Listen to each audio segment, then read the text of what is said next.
નમસ્કાર મિત્રો, અમારી ચેનલમાં તમારું સ્વાગત છે। અત્યારે હાલની સૌથી મોટી અને દુઃખદ ખબર સામે આવી રહી છે। યૌન શોષણ કેસમાં આજીવન કેદની સજા કાપી રહેલા આસારામને ફ્લાઇટ દ્વારા સારવાર માટે મહારાષ્ટ્ર મોકલવામાં આવ્યા હતા। આસારામને રાજસ્થાન હાઈકોર્ટમાંથી 7 દિવસની સારવાર માટે પેરોલ મળ્યો છે।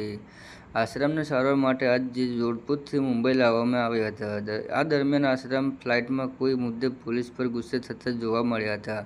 ઇન્ડિગો ફ્લાઇટ 1ની અંદર આસારામનો એક વિડીયો સામે આવ્યો છે, જેમાં તે પોલીસ કર્મીઓને પર ગુસ્સે થતા જોવા મળ્યા છે। આસારામ બાપુને બળાત્કારના કેસમાં કોર્ટ દોષિત ઠેરવ્યા હતા।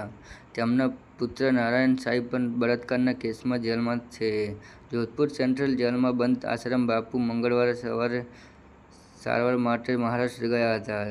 હાલમાં જ આસારામને જોધપુર હાઈકોર્ટમાંથી સારવાર માટે પેરોલ મળ્યો હતો।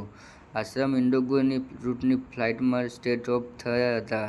Jodhpur police commissioner staff airport station officer Hanumanji સિંહે જણાવ્યું કે આસારામને સેન્ટ્રલ જેલમાંથી કડક સુરક્ષા હેઠળ એરપોર્ટ લાવવામાં આવ્યા હતા।